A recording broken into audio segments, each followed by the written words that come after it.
दैत्य भेजे जा रहे और कोई दैत्य लौट कर आता नहीं। क्या हुआ कि सोच रहा था एक दिन बैठा हुआ उपाय उसी समय दरबार में और पहुंचे ऋषि बलराम। नारद जी आ गए उसी समय। नारायण नारायण नारायण और नारद जी जात तो पहले हरे की नारायण हो जाए एक मिनट। श्रीमन नारायण नारायण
जैसे लग रहा हो नारद जी हमारे आपके बीच में ही आ गए हो। दिखाई जरूर नहीं देते, आते हैं। आज महाराज क्या हुआ, कंस की कचहरी लगी है, बड़ा उदास है। नारद जी का पदवर्पण हुआ।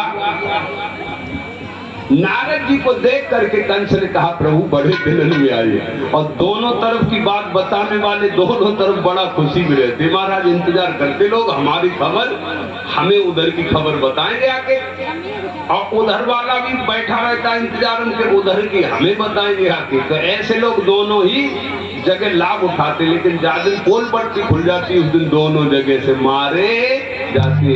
तो भगवान नारद जी का ये काम नहीं। नारद जी तो गुरुओं में श्रेष्ठ गुरु है। वो भक्त की खबर भगवान से पहुंचाते हो, भगवान की खबर भक्त से पहुंचाते। वो ये चुगलीखोरी नहीं करते, न झगड़ा लगाते हैं।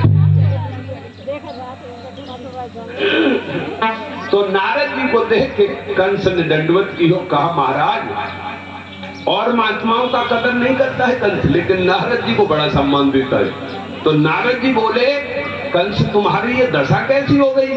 पहले हम आए थे तो बड़ा अच्छा तुम्हारा रागवाग था, बड़ा प्रसन्न चित्त था, और अब तो तुम्हारा चेहरा मुरझा सा रहा है। क्या बोले नारद जी?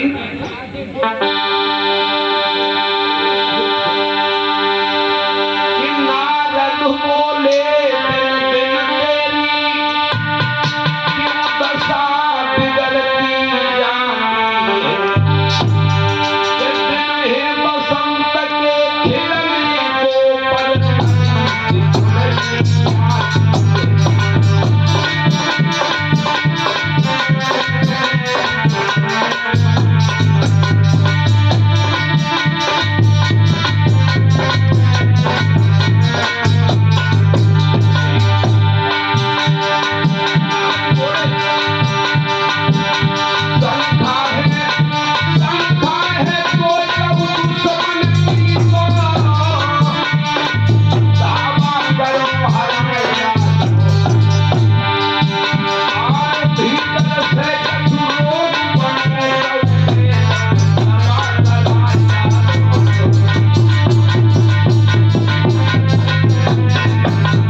नारद जी कहने लगे अगर तुम्हें शंका किसी शत्रु की है तो तुम्हारे पास इतनी फौज है और तुम स्वयं इतने बलवान हो, धावा करो, हरा डालो, लेकिन ध्यान रखना दूसरों को नीचा दिखाने वाले, दूसरों को मिटाने वाले स्वयं ही एक दिन मिटते हैं, वो किसी को मिटा नहीं सकते। क्यों?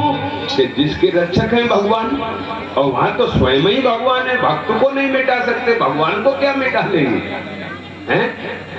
कहते हैं कि जिसके रक्षक हैं भगवान उसे कोई मार नहीं सकता।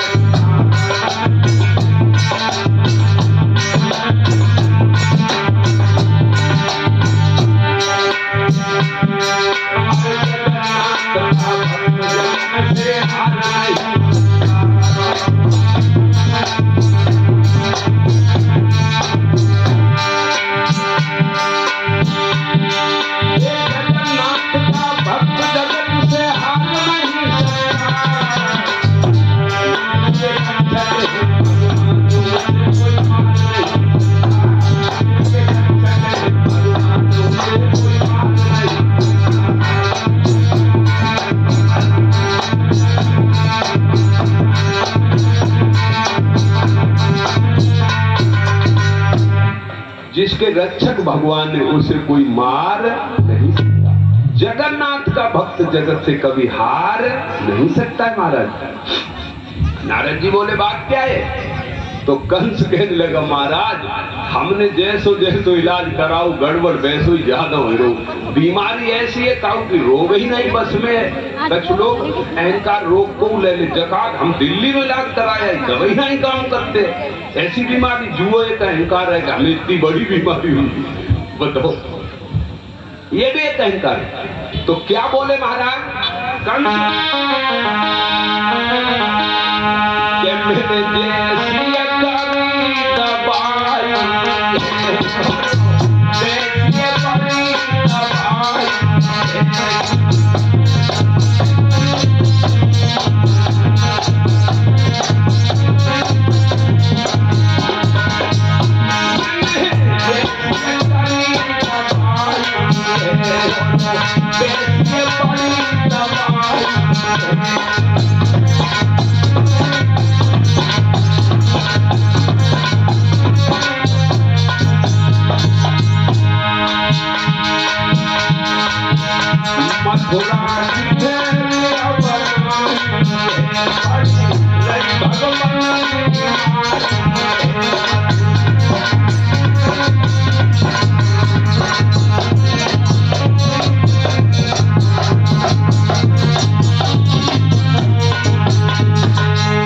एकदम से देव ऋषि नारद से कंस कहने लगा महाराज हमें ये लग रहा है कि अब मथुरा की खैर नहीं है।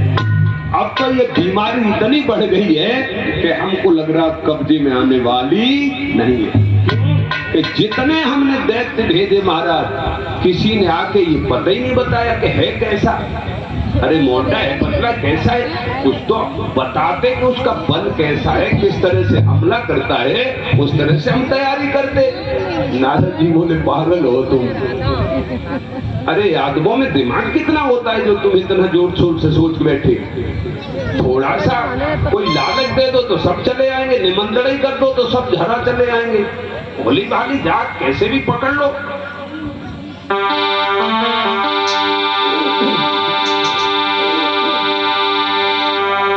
छोड़ो राजन खेत, खोलो अपनी जेल, तुम्हें कन्हैया को मारनो और है बुढ़ियन को।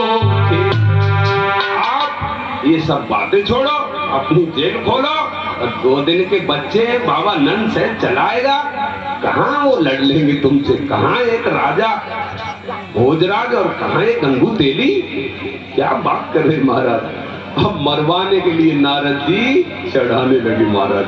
तो ऐसे ही जब कोई सामने वाले हो जाता है तुच्छ है, क्योंकि शत्रु को जो छोटा समझता है उसके लिए भागवत कहती है कि वो कहीं न कहीं चोट खा जाता है। शत्रु और रोग को कभी छोटा नहीं समझना चाहिए। लेकिन सलाहकार ऐसे करोगे क्या? नारद जी बोले ऐसा करो, एक सुंदर सी लड़की गरीब की देखो, एक लड़का देखो, अनुष्ठान कर दो शादी और उसी में सबको बुला लो।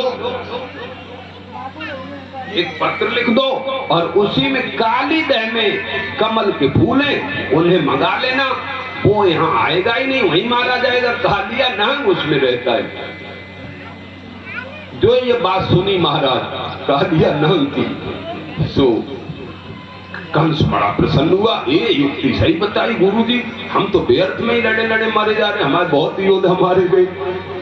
ये तो बहुत ही सुंदर। उनने कही सर्प भी मर जाएगा, लाठी भी बच जाएगी, तू काहे टेंशन मारा जा रहा। क्या बोले नारद?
दिमाग से मारा जाता शत्रु से, ऐसे लड़के मारा जाता, बुद्धि बड़ी तो है। कंस ने कहा गुरु जी ये तो आपने बहुत अच्छी युक्ति बताई।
कहने लगे तेरा सैन्य में दुश्मन मर जाएगा, क्यों चिंतित हो रहा?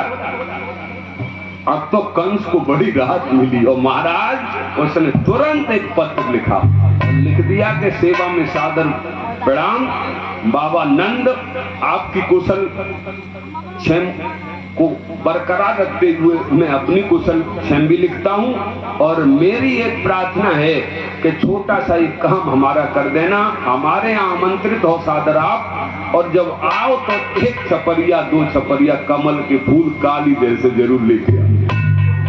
पत्र भेज दिया।